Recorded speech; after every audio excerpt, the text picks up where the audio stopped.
Добрый день всем. Да, спасибо, что к нам присоединились. Меня зовут Ира Понедельник. Я менеджер климатических проектов в n-ost. У нас есть проект, который называется Indeps, где мы развиваем климатическую журналистику в Беларуси, Украине, Армении и Грузии.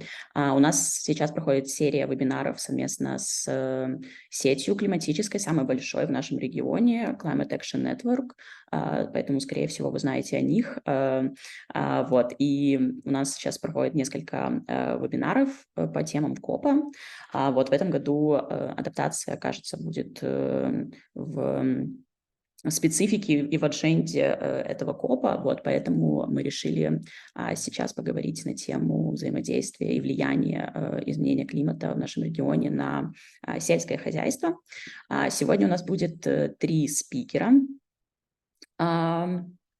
Начнем мы с доктора Флориана Schierhorна, научный сотрудник Института аграрного развития в Центральной и Восточной Европе имени Лейбница.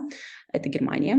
Также у нас будет представители из региона. Это Арам, Ter-Zakaryan, руководитель группы по совершенствованию институциональной структуры национальной адаптации программы развития ООН в Армении. И журналистка Aliya Wedelish, эколог, эксперт по социальной истории сельского развития и редактор Ecostan News. Надеюсь, что вы знаете некоторых из этих людей. Вот. И мы считаем, что важно в том числе и понимать то, как писать на эту тему, поэтому у вас будет уникальная возможность задать вопросы, если вы журналисты, задать вопрос в том числе у Ильи, или поделиться, возможно, своей какой-то историей, возможно, вы писали на эту тему. Вопросы можно задавать в чате. У нас будет сессия вопрос-ответ в конце вебинара. Вот, я задам все вопросы, поэтому, пожалуйста, пишите во время презентации спикера или уже после. Итак, мы начнем с Флориана. Флориан, я передаю вам слово.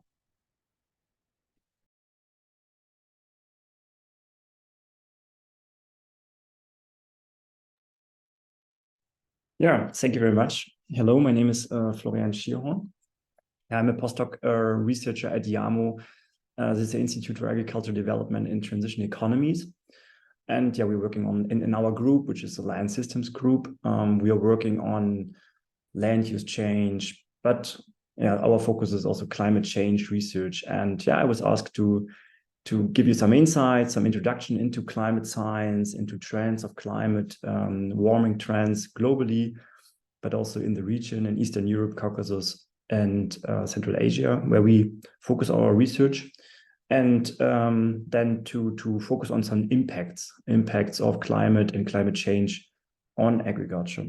So a bit on the agenda today. So introduction to global climate change, trends, etc. The impact of climate and climate change on agriculture, on yields in particular, and then, as said, some introduction into our research, mainly on Ukraine, where we have done a lot of research on the impact of climate extremes on yields.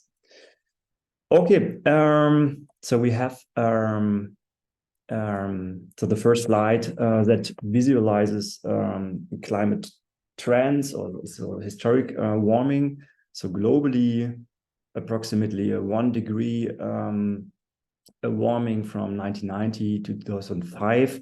In the very recent year, we see a very strong continued warming globally. So we are close to 1.5 degree plus relative to 1850. And what is important here, we see so the global land surfaces have increased substantially more than the oceans. So, for example, in Ukraine and also in Armenia, Caucasus, in Russia, Ukraine, a much more substantial warming compared to coastal regions. So, for example, in Ukraine, a plus 2.6 degrees relative to 1850.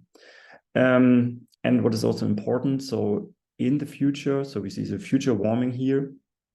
This is, of course, dependent on greenhouse gas emissions, climate mitigation policies, but we see a very strong warming in the future, particularly in Ukraine, but also Armenia, in the absence of any mitigation measures. Okay, So as said, this was the figure until 2005, and we see an ongoing warming here in the last 15, 20 years. So this is the red stripes here. So these years have not been really captured before, but here we see the warming trend in the very warming trends in the last 20 years. So what is important? So we have to make the connection between climate and agriculture. So we see the development of wheat yields. So wheat yields here in the trends of wheat yields. Sorry.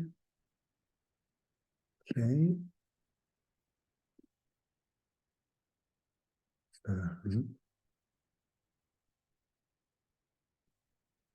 I have some technical problems. Can you hear me? Да, мы вас слышим. Okay. I thought I freezed here. Okay, so we have the yield trends, a positive yield trend. So when we see globally, we see the positive yield trend. In Belgium, in Netherlands, and Germany, a plus, from 4 up to 8 tons per hectare over the last 5 decades. And so this is not globally, this is in Europe. And the question is, was this positive yield trend over the last 5 decades, was this supported by climate change, or was it only because of higher investments, better management, better varieties, better technology? And so we have a very strong positive trend also in Ukraine, for example, also in the Caucasus. And the question is whether this trend was because of climate change, or was this despite of climate change? So this is a bit better visible in these slides here. So we see a stagnation in these year trends since the last years, for example, in France, and in Germany, nicely visible here since the 1990s, United Kingdom, and the ongoing positive trend in Ukraine and the Russian Federation, for example. And this stagnation, particularly in the Western world, could be a result of climate change. And so why could crops have benefited from climate change? So there are a couple of reasons. So I was asked to give some foundations, so some introduction into the linkages between crops and climate change. So first, which is very important, is the extension of the growing season. So we have higher temperatures, longer, more extended growing season. For example, in Russia or Canada, a very important reason for low yields or for relatively low yields is a limited growing season, low temperatures. We have frost events, and with climate change, these regions to the north, they expand. They become warmer. The growing season extended. We have less frost events in spring, which is also a current important reason for low yields or for yield shortages. What is also important is the CO2 content. So there are a lot of studies that show that a further increase in photosynthesis improves the growing conditions, the water efficiency of crops, and with more CO2 provided or available to crops, the yields may increase. We have more freeze and thaw circles, which suggest increased soil moisture content, particularly in winter.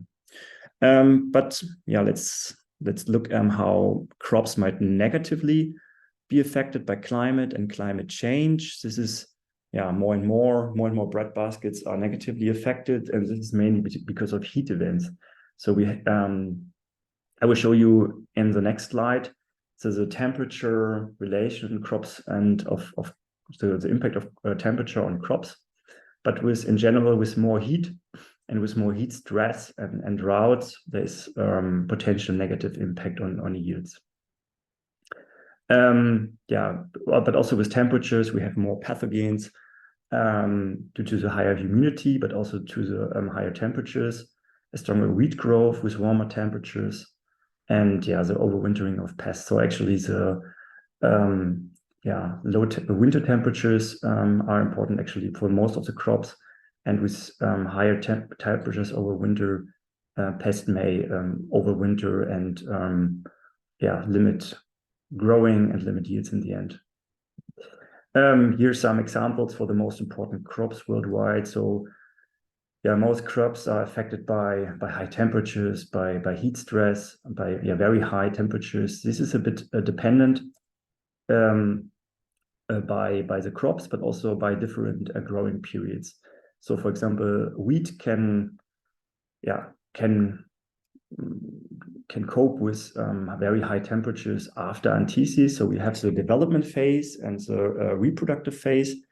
And for wheat, actually very high temperatures. It's actually visible in this slide here. So we see here very high temperatures above 35 degrees.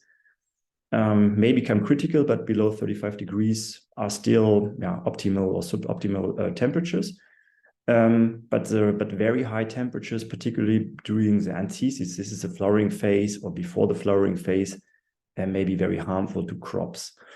For rice, the water management is very important, but also high temperatures, particularly during flowering, are very stressful or very yield limiting factors. In maize, we have, for example, the high nighttime temperatures are very harmful to yield. So a couple of, or maybe a stretch of a couple of very warm nights may be very yield limiting. As said, so this is my point is that I wanted to make here with this figure that heat or very high temperatures are affecting yields very differently in the different development stages. So in the first phases during winter, of course, very warm conditions above 23 degrees are very harmful, and then a bit later in the season, after antithesis, summer temperatures, very high summer temperatures above 35 degrees are harmful, but wheat in general can cope with extreme temperatures relatively well. It's also a bit dependent on the wheat variety, but in general, wheat is well adapted to warm conditions. Okay, then we have this question that I raised a bit 5 minutes ago. So whether the climate and the climate change has supported yields or has had a negative impact on global yields. So this was one of the first studies by Lobel. And this is a statistical approach where they disentangle the effect of the climate and of the technical trend. So we see here for wheat, for example, when we disentangle the climate effect and so the climate trend, then in red are the countries that has a negative impact. So the yields increased, but without climate and climate change, the yield trend would have been more positive. So in other words, these countries, they have been negatively affected by the climate trend. Also Russia, Mexico, and some important breadbaskets and some other important breadbaskets, such as Australia and Northern America, had a slight positive effect. Another study, which is relatively in line with these results, and this is it's quite interesting because these are the results from different methods. So we have simulation models, we have just simple regression models and observations, and they show that the yields would have been decreased as an effect of a 1 degree increase on yields. So we have in these models, a 1 degree increase was implemented. And in all these models, I mean, there's some uncertainty, but in the end, all these results, they show there is a negative yield effect. This is globally, and we see a more stronger effect by wheat and by maize, and a lower effect for rice and for soybean. Okay.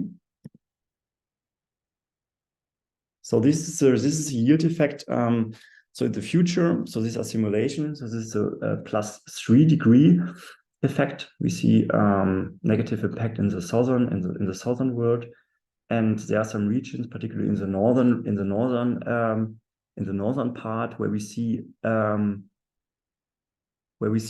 positive, a more positive effect. So Canada, Russia, Scandinavia, they may benefit from climate change, so a positive yield effect.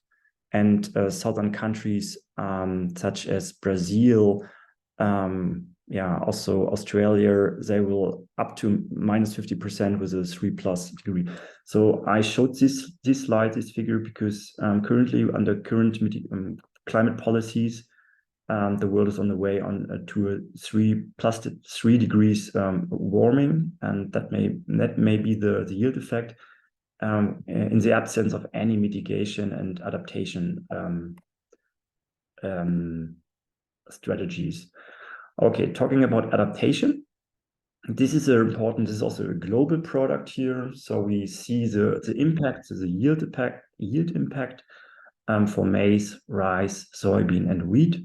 So in the future, and also by different current average temperature regions, and we see without any adaptation, yields may decline by 25 up to 35%. So a very substantial decrease, particularly for maize, but also for wheat, also soybean, not so much for rice. And then we see in the lower figure here the effect of adaptation. When we compare the two boxes, so the above and the lower boxes, we see this substantial, this strong positive effect of any adaptation. So this is fertilizer, irrigation, the choice of cultivar, the soil organic matter, planting time, tillage, etc. So this is an important study that shows this positive, this very strong impact of adaptation.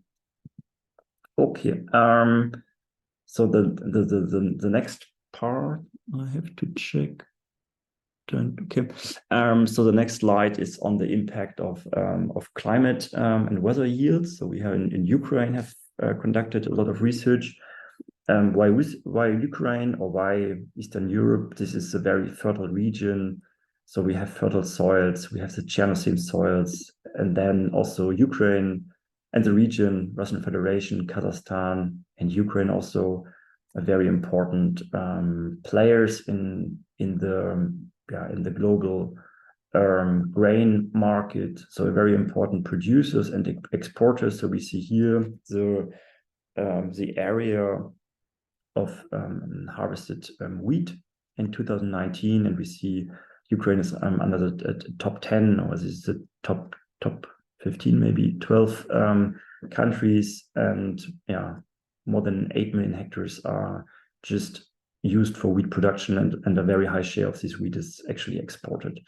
So very important. But what is also important in Ukraine, also in Kazakhstan and Russia, the yield variability is very high. So this is the coefficient of variation shown here. So for the trended yield data, and this is the variability and the change of yields from year to year. We see particularly the southeast of Ukraine has a very strong yield variability, behind Australia, the highest worldwide. So our research focused on Ukraine, particularly.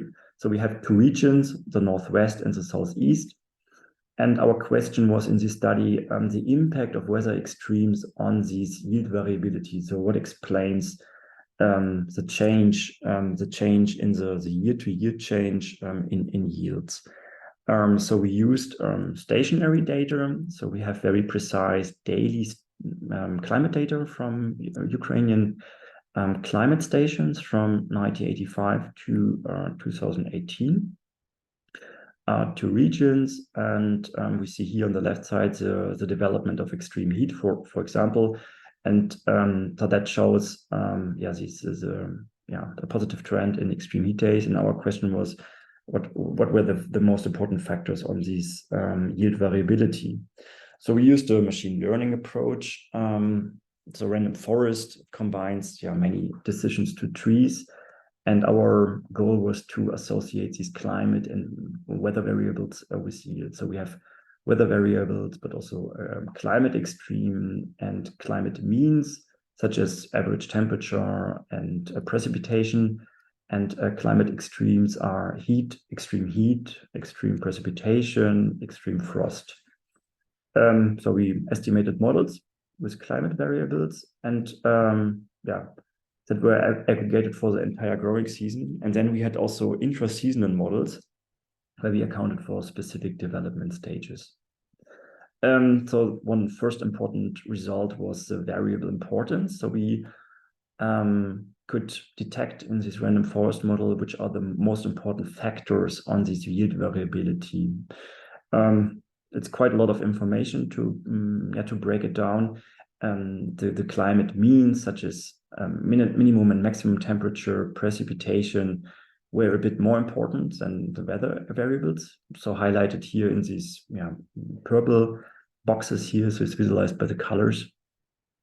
So from yellow to purple, and and these very important, but varies across plant growth stages and regions. This is also important because maybe I showed in the previous slides the effect of temperatures in different growing stages, and we accounted for this in this model, and we see in these different growing stages the effect or the importance varies quite a bit. And what's also important in the north, so we have results for the whole country. So this is a countrywide model, and then for the northwest and for the southeast. And we see weather extreme were more important in the semi-arid southeast. So in the southern region, where temperature are already relatively high, where extreme heat is of significance and is already important, and particularly in the future. Weather extremes such as heat spells, are impeding yield and are limiting yield and are supporting this high yield variability. So then we have also the predictive performance of the models. So which is important. A first important insight is that these climate mean variables, they explain up to 60% of the yield variability, which is relatively high. We see here the effect of the climate means compared to these weather extremes. So the weather extreme predictive performance is a bit lower than the climate means variables.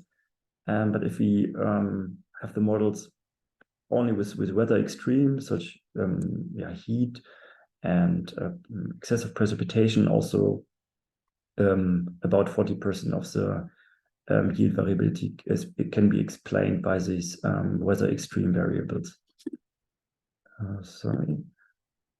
Actually, maybe the most important result from our research is, so we have 4 variables that had a high predictive power, and we can assess this functional relationship between these variables and yields. So this random forest model is suitable to relate and to see at which points or at which values or in which ranges there is a negative or a positive impact on yield. So first we have the maximum temperature here. So in the vegetative phase 2. So I'm only showing the results for the phases which were significant, where we have a high impact. And we see here, in this vegetative phase 2, so this is a development phase still, temperatures below 13 degrees. Under these 13 degrees, it's very likely that the yields have a substantial drop in yield, so that the yields decline substantially. A second example is a SPE, so this is a standardized precipitation index. So this is a drought index that captures the soil availability or the soil water for crops in relation to a statistical long-term distribution. So we can see here to see what other results of the results of the random forest suggest that the SPY below 1.5 is resulting in very substantial yield decline to. The third example is the growing degree day. So this is a measure of heat accumulation, very popular measure in crop science and in climate science. So we calculated the GDD here with average temperatures above 0 degrees and below it a heat threshold. And we can see here when we have this GDD, around, I would say, 450 degrees, the yields start to rise rapidly. So with in the northwest, this is important. With more heat accumulation, with warmer temperatures, the yield benefit. So we have a positive yield effect. Okay, and the fourth example is the tropical night wave. This is also important, particularly in the southeast. With more than 2, we see here with so this is from 0 to 40, but more than 2 tropical night waves. This is a spell of nights with consecutive warm nights. We have a compromising yield effect. So lower yields and tropical night waves is a serious issue or a very important driver for this yield variability. Okay, so that was a bit my introduction into climate science, climate trends, and the impact of climate trends and extreme events on agriculture. A bit our focus here on our research in Ukraine. I hope that was a bit useful to you to have an introduction into the climate science, what we are doing, and also what we do in regional studies. Thank you very much for your attention, and your questions are more than welcome.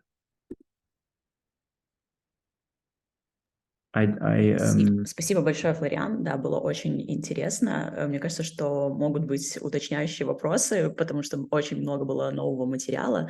Поэтому, коллеги, если у вас есть вопросы, вы можете их задавать в чате, и когда мы закончим все презентации, тогда Флориан сможет ответить на них. Мы переходим к нашему следующему спикеру, к Араму. Арам.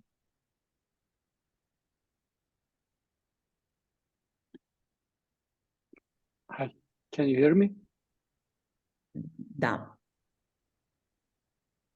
Cool.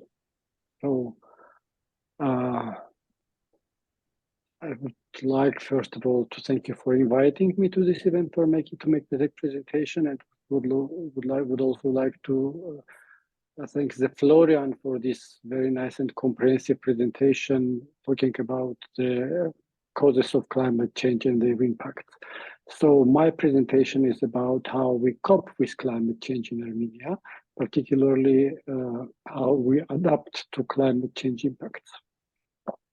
So I'm Aram Ter-Zakaryan. I work for UNDP formally, but I work mainly for the project implemented under the government and the Ministry of Environment with support of UNDP. So we talked about climate change and 2 main directions, like the international community copes with climate change is mitigation and adaptation. Mitigation, you all know, is emission of greenhouse gases, the reduction of emission. And the second is adaptation to climate change. And we talk about adapting to climate change. We talk about biological systems and social systems. And this is all we do is under the international treaties. We, whatever UNDP support the government, and most of whatever government does in the scope of climate change adaptation is to comply with our international commitments under the UNFCCC, UNF Framework Convention on Climate Change. It's the Kyoto Protocol, it's Paris Agreement. And just a quick reflection on the picture of climate change impact in Europe. And this is, I would like to refer to this part, Central and Eastern Europe. This is, some of this is very relevant to Armenia. This is increase of warm temperature extremes, decrease in summer precipitation, increasing risk of forest fires, decrease in economic values of forest. And if you notice, even those impacts are listed in 2 different ways. This is the cause and impact, because the cause rather is increase of temperature, decrease of precipitation, and impact is increase of forest fire risk and decrease of economic values of forest. This is not the only impacts in Armenia, but we just wanted to highlight we have lots of in common across the Europe and all parts of the Europe. And when we speak about climate change in Armenia, these are very recent data from our meteo service. Normally we call it in former Soviet Union, we call it hydrometeorological service. Yeah, and the observation. This is the observation part. The annual increase of annual average temperature over the 1935 to 2020 is 1.3. It's as of today, it is even higher, 1.38. Yeah, but these are, we rather rely on publications, and precipitation of annual average precipitation reduction of annual average precipitation is 40%. I would like to highlight that normally governments, in this case with support of UNDP or other international organizations, report to Climate Change Convention on their observations. Our recent formal report to UNFCCC was in 2020, and the figures were lower. So this is about that, like when we reported in 2020, the data was based on the last year of 2016, was a increase of annual average temperature was 1.23. Now we report about 1.4. Yeah, the same about decrease reduction of annual precipitation was 90%. Now we reported 40%. Along with observations of temperature and precipitation, we also report on observation of sometimes we call it extreme climate events. Yeah, sometimes we call it hazardous meteo phenomena, hydrometeorological phenomena. This picture is about how we have increase in frost, hail, strong wind, and heavy precipitation. The drought is reported separately, not in this presentation, but in all extreme climate events we have increased. Along with observation, we do also, as every country does, we do modeling of forecasting the change in shift, change in temperature and precipitation, and so we see that according to those observations, we still have increase in temperature and decrease in precipitation. Our observation, and this is not our specific observation, it's everywhere, that models for projections work much better, existing internationally recognized, let's say those who are recommended by Intergovernmental Panel on Climate Change. The models work better for forecasting temperature shift rather than precipitation. But again, what we in the Armenia over the last more than 20 years, that our projections come to the real. So they are not like lying. We have sometimes our projections are even milder than we see reality, like in 5 years and 10 years. So the projections, we will have temperature increase and we will have precipitation decrease. This is on average. And when we speak about climate change, we refer to several sectors like natural ecosystems, water resources, agriculture, infrastructure, human health, energy sector.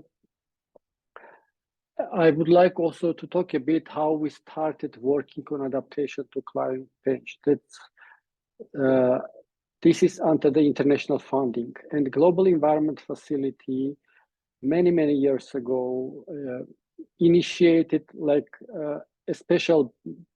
opened a special budget window called JEF, Special Priority Adaptation, and countries come with their suggestions, and 26 countries, 26 projects, let's say, 26 national and regional projects were approved, and 1 global project, and one of them luckily was Armenia. Just to say that how was different the geography of that, very new at that time very groundbreaking window to pilot adaptation in developing countries. This is, for example, Bolivia, Namibia, Bangladesh, Armenia. Not only, I mentioned 26 countries. Our very first climate change adaptation project was focused on forest ecosystems. We tried to address forest degradation through forest rehabilitation, through insect control system. The most successful was our forest fire, addressing forest fire. And since the funds were limited, we decided that we will support the national authorities in early responding to forest fires, because when it's become a big forest fire, so it's very different approach. So we provided them tool equipment that allowed them to respond very early at the very beginning of forest fires. So it was very successful experience. And I would like to proudly highlight that whatever other project implemented or government institution or international organization or NGOs in Armenia, they addressed forest fire issues in Armenia in their project. They somehow used this experience, even probably without knowing that it was a project, but seeing those use of those equipment and tools in forestries and national parks, they took almost the same way, somehow like even improving it, but this was like very first climate change adaptation project. There were lots of other many climate change adaptation projects, but I would like to highlight a couple of one which were scaled up on a different scale on a later stage. Like one of the projects was implemented at European Union's Klima East initiative, and it was implemented in former Soviet Eastern Partnership countries plus Russia. And they were mostly addressing, again, agriculture, but not only, but and the project was addressing also adaptation and mitigation. And Armenia was on sustainable management of pastures and forests. And I would like also to highlight, when you approach to some issue and pilot and are successful in some cases, that are those experiences will be replicated. What we did, we improved access to remote pastures through improving the field roads. We provided new options for farming, for not farming, for using the pastures in remote pastures. And we provided them new capacities, not only existed, but knowledge also. This was also quite successful.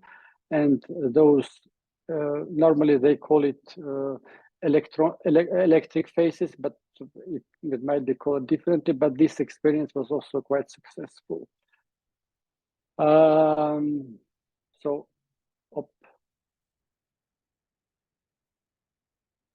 something wrong, some technology moment, sorry.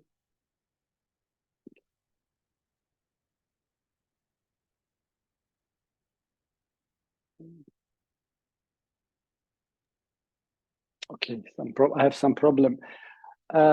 One of the milestones in Armenia's experience to adaptation to climate change impact was that one national organization, namely Environmental Project Implementation Unit, was accredited in two vertical, we call it vertical funds, but multilateral international funds under the Climate Change Convention. One is Adaptation Fund, another is Green Climate Fund.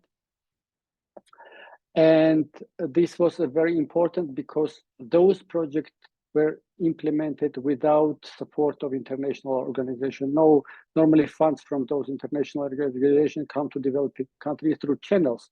And channels were normally the international organizations like UNEP, World Bank, FAO, UNDP, whatever. But those new modalities of direct access to international funds were effectively used by the government of Armenia. So, and one important moment, accreditation with adaptation funds helped the government to get, the governmental organization, I mean, to get quickly accredited with another much bigger climate fund, which is Green Climate Fund. So through those funds, namely adaptation funds, 2 projects were implemented. This one is flood management in one region. So it's not focused only on flood management, but also pasture management, all those affecting urban and rural communities, but mostly rural communities. And another one is strengthening land-based adaptation capacity in communities adjusted to protected areas. So the first one entitled here Arctic City Closed Stone Pit Waste and Flood Management Project improved the situation to rural and urban communities with further floodings and improve pastures and raising awareness about the climate risks and how to be better prepared. What is important in those 2 projects, for them completely, but now that governmental organization applying to adaptation fund or scaling up those projects. So I heard the adaptation fund also recommended to scale up those projects, which means those were quite successful. So afterwards, we had a number of adaptation projects. Not all of them have specifically entitled as adaptation, but those are addressing degradation of natural ecosystems. One of them currently implementing by UNDP, GIZ, improving management of natural ecosystem in Lake Sevan area. Many projects addressing big or small projects addressing forest fire, as I said, through the same way, helping to improve early response to forest fires. Agriculture, water resources, pastures, lots of development projects addressing, helping local communities, farmers to improve their agricultural practices, pastoral practices, water resources use practices to adapt to current and importantly to projected climate change. The government is piloting agricultural insurance, which is very new for Armenia, I think a couple of years, but this is considered one of the most important tools to help local farmers to be adapted, to be prepared for climate extremes. Many organizations support the enhancement of weather and climate observation because those are important, as I told from the very beginning, from future projections. Climate change adaptation project mostly implemented in the rural communities. Those are mentioned like agriculture and water resources. And now we are approaching to another stage, helping to adapt in urban communities. One of the recent bigger projects which I would like to highlight, this is Green Climate Fund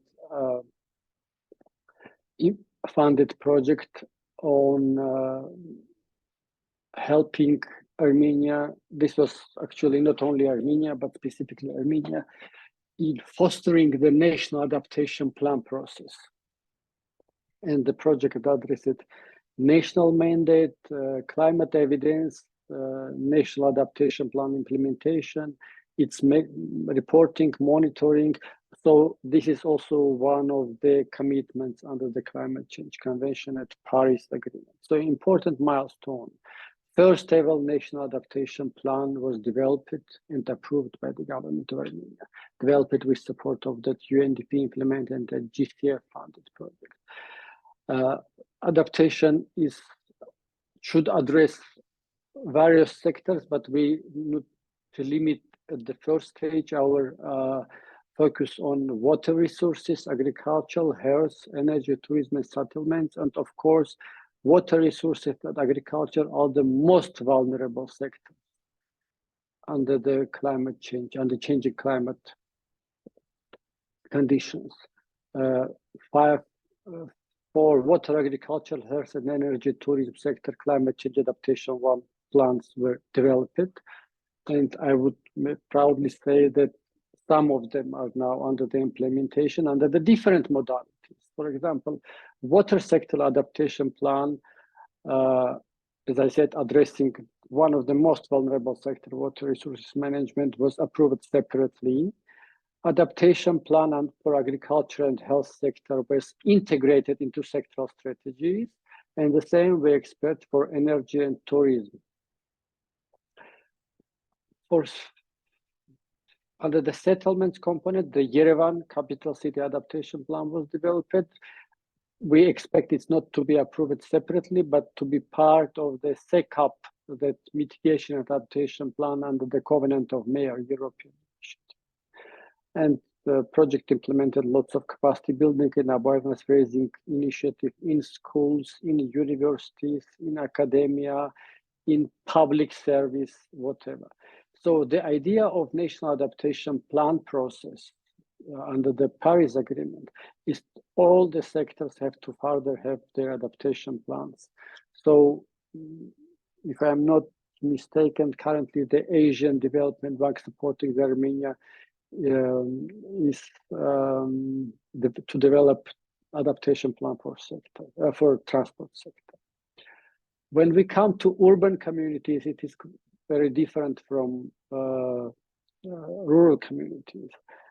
Different in terms of in all adaptation planning, whatever you do, we have to come through several stages, and one of them important is climate risk and vulnerability assessment, for which we need lots of data information, and this is one of the weakest point, I think, in every country, especially in developing countries. I think that much I wanted to tell you that, but my main idea, but currently adaptation is part of the whatever government and international organization does, not only adaptation, but mitigation, of course, but I'm a climate change adaptation expert talking about it. So this is, and once again, I would like to highlight that not necessarily it is to be entitled climate change adaptation, but importantly, governmental agencies, international organizations realize that without addressing those issues and specifically helping to adapt in different sectors, addressing current climate change and projected climate change is very important. Most of the information about the climate change adaptation initiatives can be found in the website. This one is nature-ic.am. And that much at the moment. I will be happy to reflect to your questions if you will further have any. Thank you.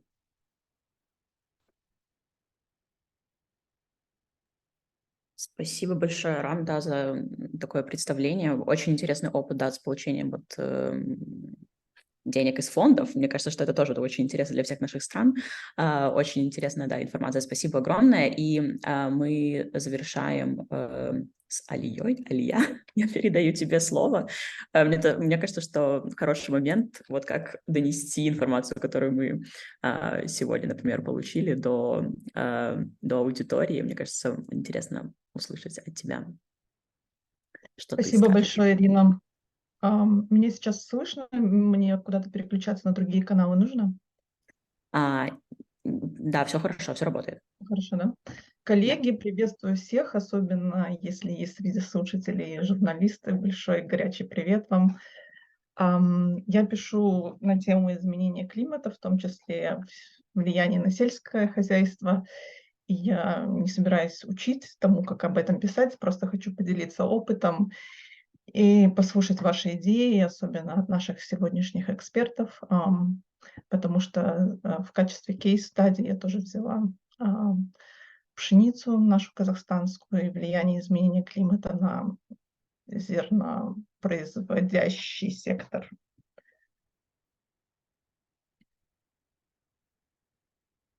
Да. Сейчас слайд в фокусе 3 аспекта, да, на экране? Да, все верно. И она не на полный шейринг, если можно включить вот внизу. Теперь? Да, первый слайд видно. Да, второй.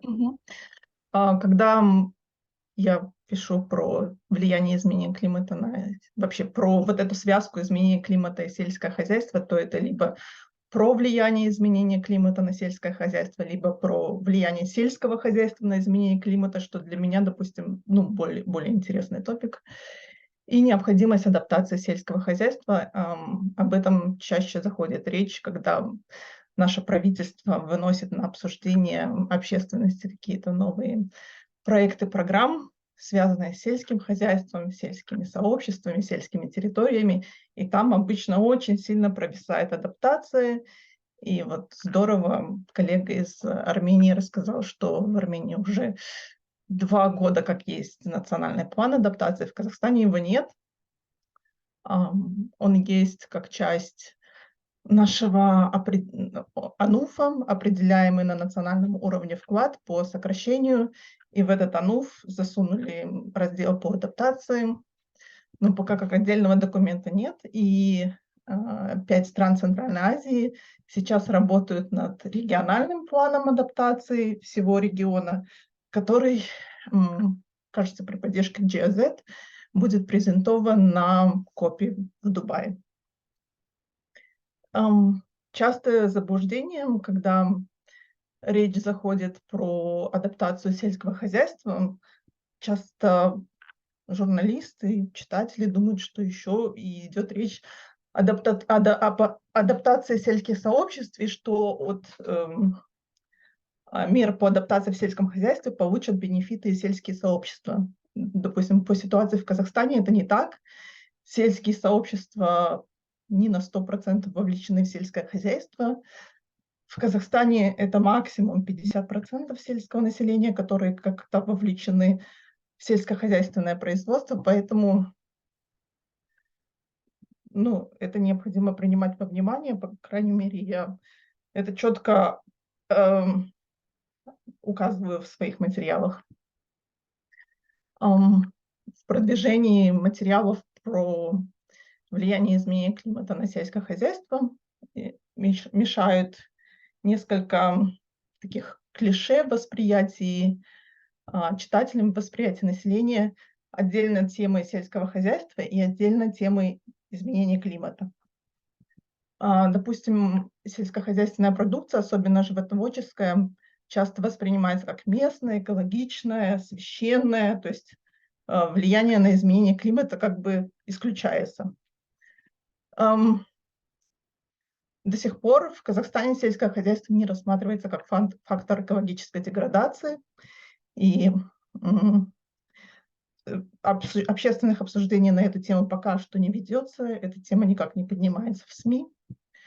В целом сельское хозяйство воспринимается как не городская тема, поэтому, допустим, в каких-то дискуссиях, дебатах в городах она очень редко поднимается. И тема изменения климата воспринимается как такой вотчиной для ученых. И как мы убедились вот по 2 презентациям, достаточно сложно понять графики.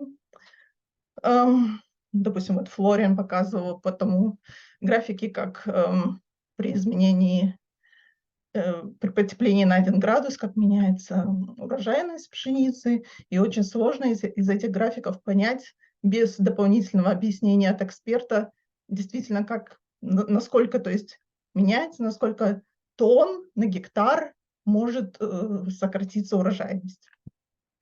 И в контексте Казахстана, где у нас очень многое происходит на русском языке, и журналисты пишут чаще на русском, в том числе на казахском. Очень мало исследовательской информации для этих журналистов доступна на русском, и практически нет информации на казахском. Как я уже говорила, очень часто есть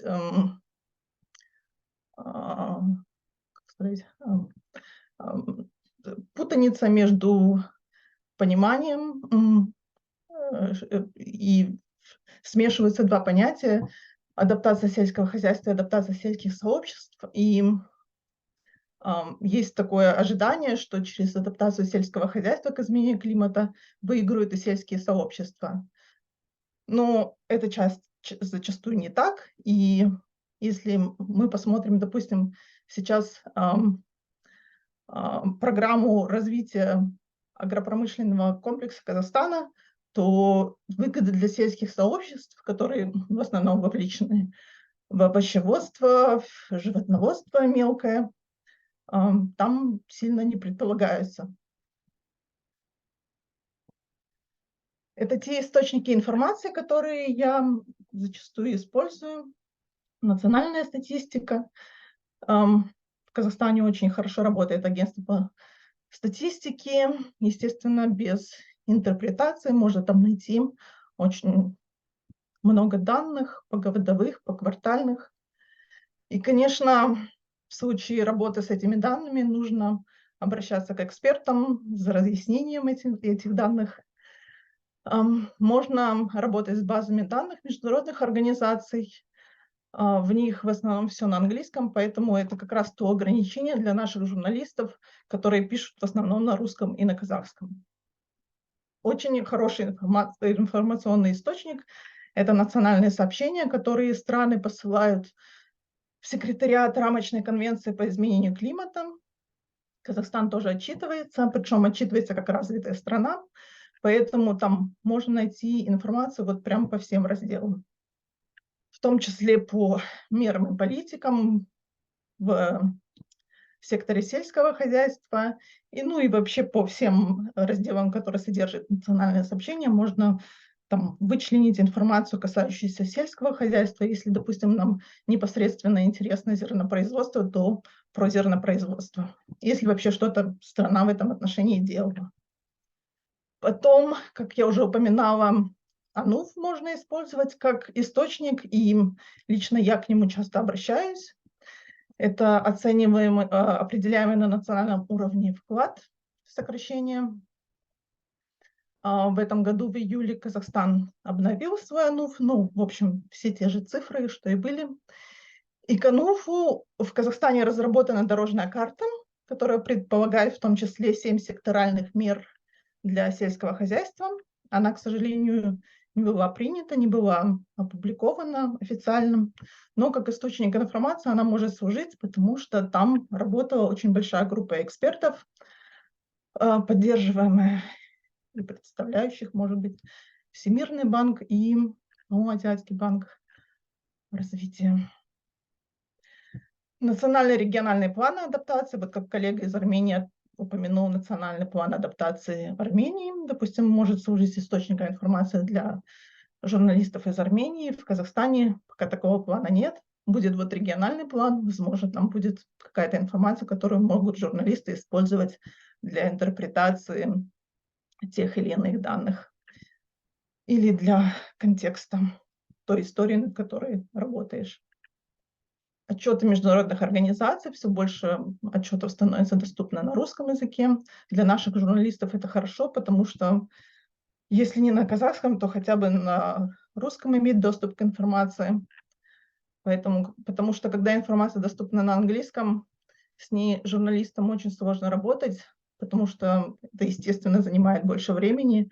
А журналисты в Казахстане, допустим, получают за материал в основном где-то 20 евро. И они не могут позволить себе затрачивать больше, чем 1-2 дня в работе над каким-то отдельно взятым материалом. И для стран Центральной Азии хорошим источником информации является, допустим, база данных Потсдамского института изучения климатических воздействий. Климафольген онлайн – это база данных, по которой можно проследить, как в регионе меняются параметры для 3 секторов. Это климат, вода и сельское хозяйство. И по сельскому хозяйству как раз доступна сейчас информация по озимой, по яровой пшенице и по хлопку. И, допустим, по яровой пшенице, которая мне интересна, 4 параметра можно отследить до 2004, кажется, года. там идут данные наблюдений и потом уже прогнозные данные, то есть можно посмотреть и как по 4 вот этим климатическим параметрам меняются прогнозы на будущие десятилетия и включить это в свой материал. Допустим, у нас в этом году в Казахстане плохой урожай пшеницы. Сейчас я перейду на следующий слайд. Плохой урожай пшеницы, была холодная весна, жаркое сухое лето, мокрая осень. Вообще прогнозы были достаточно хорошие, 21 миллион тонн. Потом, когда начались дожди, Министерство сельского хозяйства скорректировало. Служба европейская сельскохозяйственного мониторинга вообще сразу понизила свой прогноз до 12 миллионов тонн. То есть сразу было ожидание, что урожай упадет в 2 раза из-за вот таких вот погодных, неблагоприятной погоды. Но в итоге удалось нашим аграриям намолотить 16,5 миллионов тонн. Но поскольку, когда собирался урожай, было очень мокро, было 2 недели не прекращающихся дождей, поэтому возможно, что до половины этого урожая нужно теперь сушить.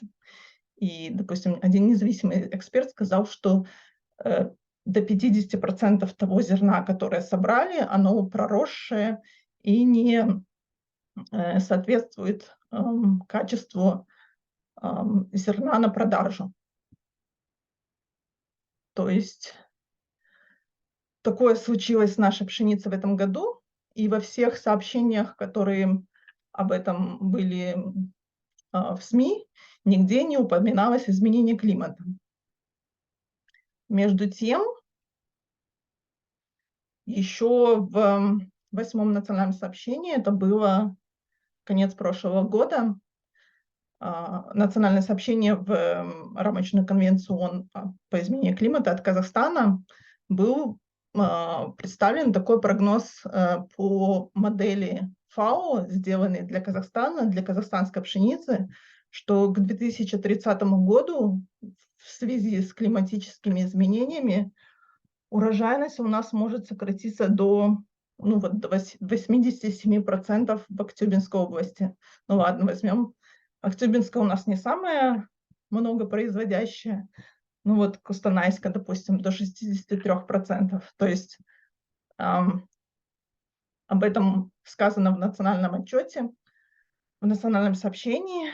Про это есть информация в таких академических кругах, но это никак не было освещено в СМИ. И, допустим, вот эта ситуация с плохим урожаем этого года, никто не упомянул, что это может быть изменение климата. То есть, что это может быть не случайно, а какая-то закономерная ситуация в новых складывающихся условиях происходящего изменения климата. Поэтому мне интересно было бы получить ответ на мой вопрос Флориану, как он думает, увеличение, про то, что он говорил в своей презентации, увеличение урожайности на 4-8 тонн на гектар, это было благодаря изменению климата или вопреки изменению климата, потому что в Казахстане тоже такой вопрос. Потери урожая – это из-за изменения климата или это что-то привычное достаточно вообще-то для Казахстана, потому что у нас зона рискованного земледелия. В то же время зернопроизводство в Казахстане – это главный источник выбросов парниковых газов именно в секторе сельского хозяйства. Поэтому с этой темой интересно на нее посмотреть со всех 3 сторон. То есть зернопроизводство как влияет как эмиттер, зернопроизводство как одна из главных жертв, скажем, пострадавших от изменения климата. Если вот эта ситуация с урожаем этого года какая-то показательная именно в плане климатических изменений и их влияния на наше зернопроизводство.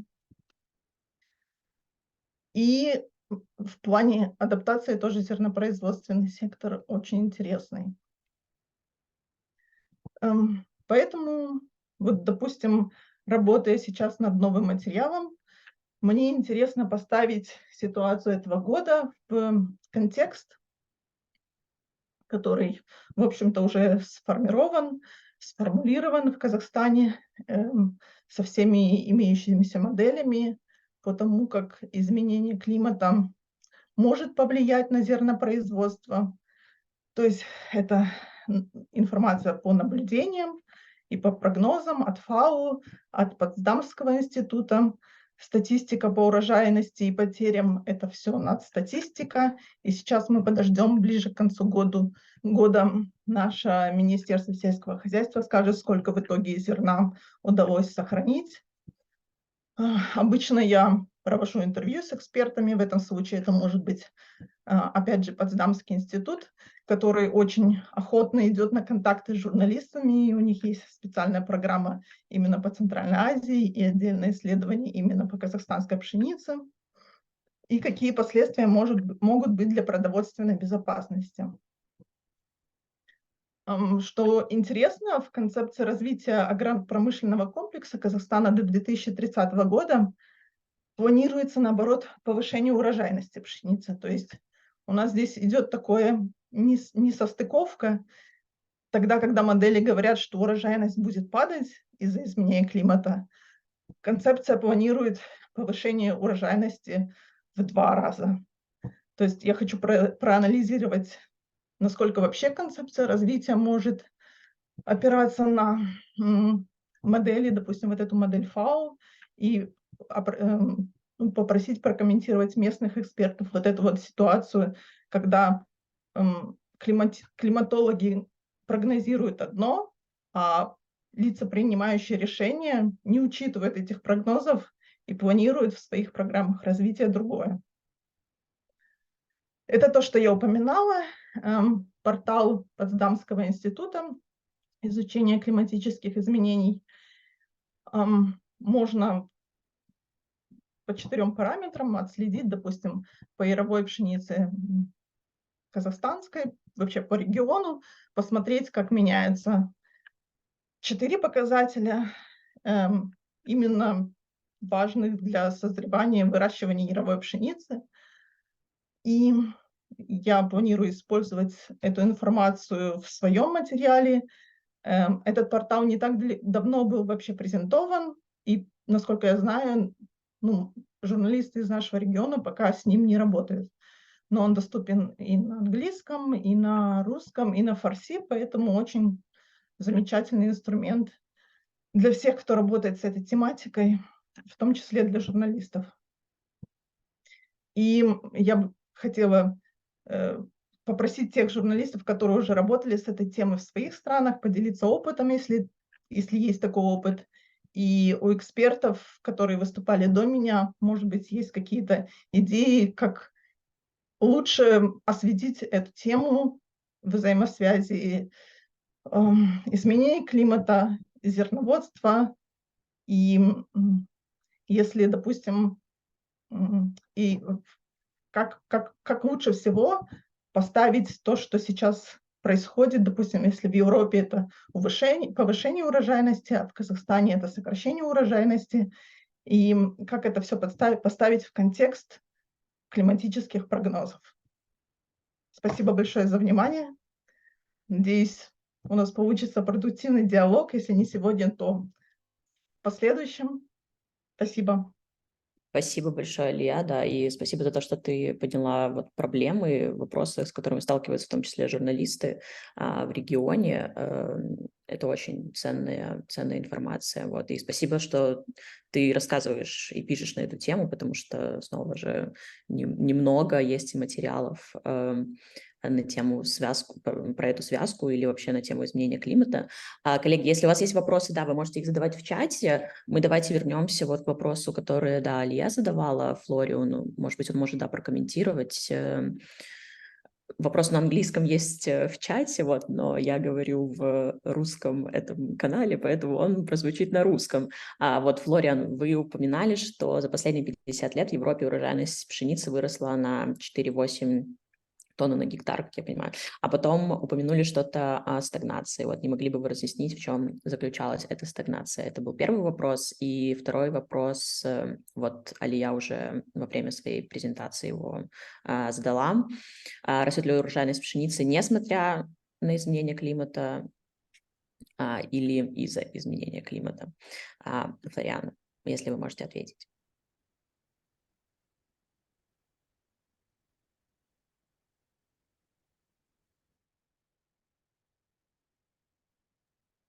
Yeah, thank you for this question. I mean, it depends a lot. So we have these. It depends a lot where. So which regions is actually are we talking about? Yeah. So we have this increase due to it's mainly massive industrialization, technical progress, higher inputs. So in the United States, in Europe, in Western Europe, we see these these drastic increases. And then there were a couple of studies that address this question, whether this increase is very strong increase was due to climate change or was despite. I actually I have a study that is maybe of interest to you because it focused on Kazakhstan. We published this. If you agree, I can just share it here. Okay, can you see this study?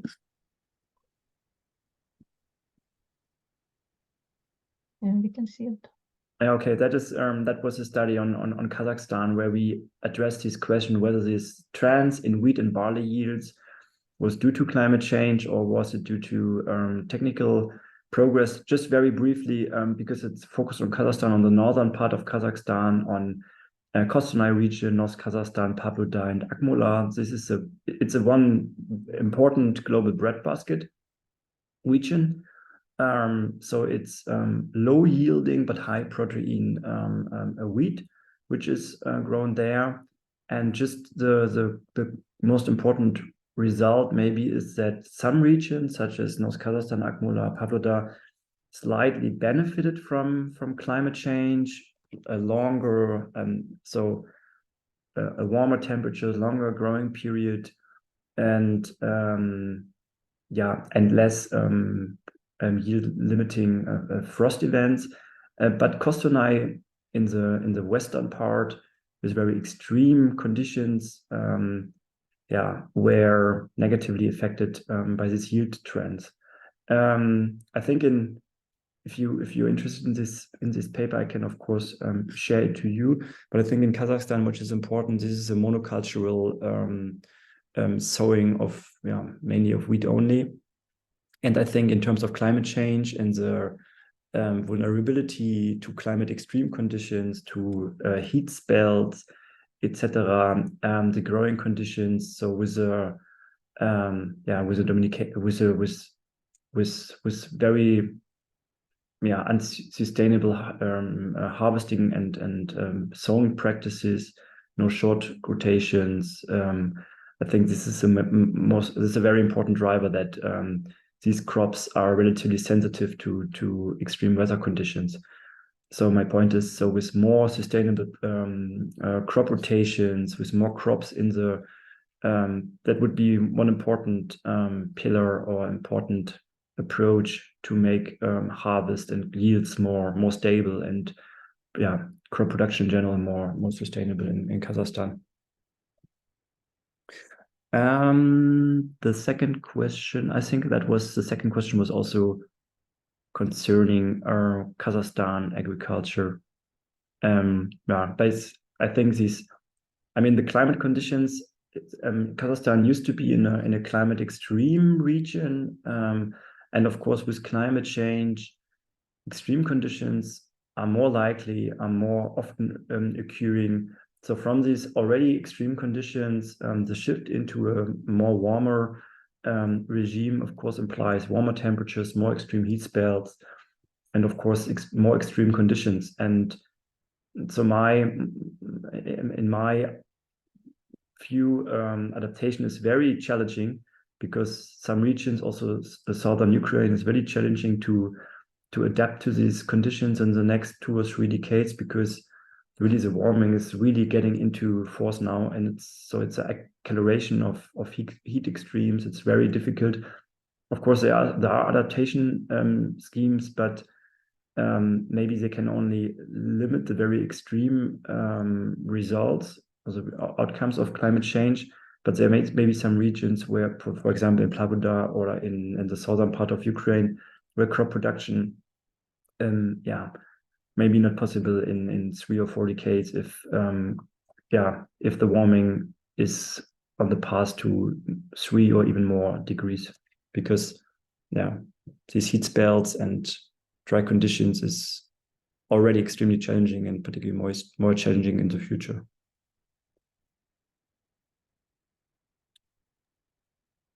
Thank you very much. Да, спасибо, Флориан. И вот в продолжение темы, да, про адаптацию, адаптационные планы, вот есть еще один вопрос, наверное, это к Араму больше. Так, я тоже его на русском должна зачитать. В какой степени цели и меры, которые вот были определены в вашем национальном адаптационном плане, по-настоящему реализуются в сельскохозяйственной практике? И вопрос про фермеров. Какие меры должны предпринимать фермеры, вот, например, в Армении, чтобы адаптироваться к новым климатическим условиям, и могут ли они позволить себе инвестировать в новые технологии, и располагают ли они возможностями для работы?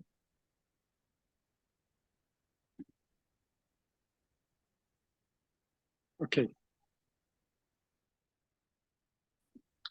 For this very important question, I'm ready to share. I'm happy to share our experience, because we are somehow lucky in this sector. Development climate change adaptation plan was developed in cooperation with governmental agencies, and then it was integrated into environmental strategy. Okay, I need to go to bureaucracy at the moment. Yeah, we had agricultural sector development strategy, and strategy is a very nice document. Yeah, but normally you have to have an action plan under the strategy. То есть action plan, то есть я сказал по-русски, action plan that supports the implementation of the strategy. At the moment, the action plan under the agricultural strategy was outdated. Let's say it should complete in 2022. And the government decided to prepare a new action plan for supporting the implementation of the strategy. And luckily, most of the proposed adaptation measures, let's say more than 50%, this is a very nice figure. Most of the proposed adaptation measures were incorporated. This is about bureaucratic part. Nicely, those measures about supporting farmers, it's not about what the government has to do, like implement nice measures, yeah, but how to support local farmers in adapting to climate change. And this is about it. This is very important. Besides, I'm also very proud to share the government of Armenia over the recent years implements lots of measures supporting local farmers. Like if a farmer or a cooperative or whatever group of farmers would like to install drip irrigation system, which is normally not an easy task, they need to go to bank for a loan. And how government supports? They cover the percentage. I'm not an economist to say the use the right terminology. The government covers the percentage and even can cover the part of the loan. So this is one of the support.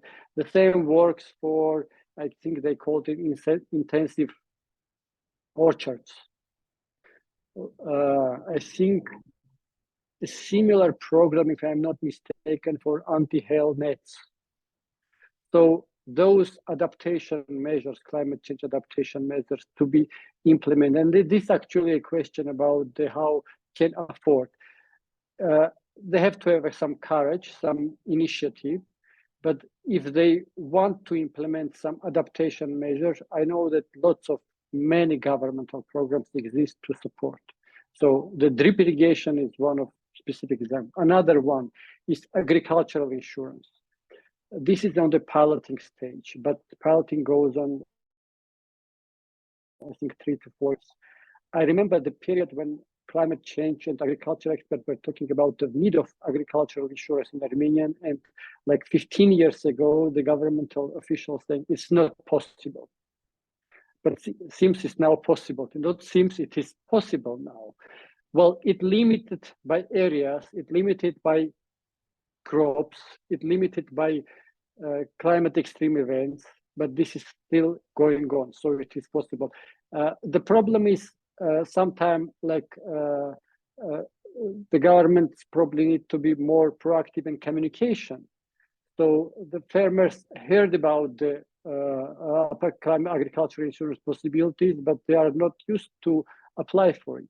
This is also important part, like whatever Aliya was talking about, the communicating policies, adaptation measures, climate change risk. This is very important. So in this case, I'm not in a position to blame, but rather to blame governmental agencies, but rather to share the experience. And so my question is, yes, currently over the last 3 to 4 years, farmers can actually afford to invest into new technologies addressing climate change adaptation, and lots of let's say awareness raising measures were also implemented, but this is never enough. That's it about the question raised by Anneke. But I would like also to refer to a couple of moments that Aliya raised at her presentation, if I may.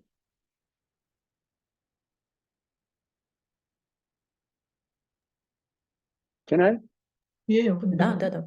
Yeah. Aliya, спасибо большое за эту презентацию. Мне очень симпатичны журналисты, которые так проактивны в вопросах климата. Мне это очень нравится. И вы правы, что всегда есть проблема между коммуникацией, политик, экшн-планов, вот, что бы там ни было. Да?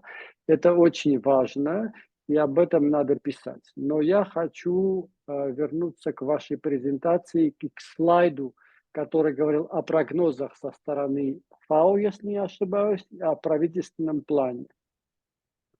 Там недостает нескольких деталей, чтобы понять. Во-первых, правительственный план об увеличении производства зерна, он учитывал, а может и учитывал. Мы не видим документ, мы видим только цифры, мы не видим документ. Может, он учитывал. С другой стороны, вы говорите о противоречиях между прогнозом и правительственным планом. Опять же, в этом слайде, что для меня недостает, чтобы сделать не рекомендацию, безусловно, я не эксперт в этом, а для того, чтобы понять картину. Вполне возможно, а может и нет, что тот правительственный план предусматривает специальные меры, которые им позволят, учитывая плохой прогноз, достичь более хороших результатов. Этого я не увидел, я хотел бы увидеть. Так что в этом отношении и журналистам нужно быть более таким, если я имею право на это говорить, как бы более полноценную картину представлять. Хотя мы все сегодня в наших презентациях были ограничены во времени. Это тоже я учитываю. Так что я хочу сказать, да, вполне возможно, что какой-то правительственный план учитывал прогноз или не учитывал. Это должны вы пойти в документ. И вполне возможно, что при плохом прогнозе можно достичь и хороших результатов, а можно и ошибиться. Спасибо большое. В любом случае, большое спасибо за презентацию. Спасибо большое, Арам. Я не знаю, Илья, ты хочешь что-то прокомментировать или нет, но мне просто кажется, что, как ты говорила, ты работаешь еще над этим Да, материалом. я И, работаю еще ну, над этим да, и материалом. вот Спасибо такие большое, как Арам. раз, мне Действительно, кажется, там что заложены в планах, в концепции по развитию агропромышленного комплекса заложены меры, которые нацелены на улучшение урожайности, в том числе пшеницы, допустим, по внесению минеральных удобрений в объеме 40% от научно обоснованных, или там улучшение, как это называется, машино-тракторного базы. Такие меры заложены, и для материала мне однозначно нужно будет пообщаться с кем-то, кто участвовал в разработке этой концепции, для того, чтобы понять, что учитывалось и что нет, и принимаются во внимание, будет ли приниматься при возможной переработке и тому подобное. Такие интервью, глубинные интервью, конечно, интересно для всех, в том числе специалистов как в сфере сельского хозяйства, так и изменения климата. Поэтому буду работать над этим. Спасибо большое, Арам. мы ждем этот материал, Илья.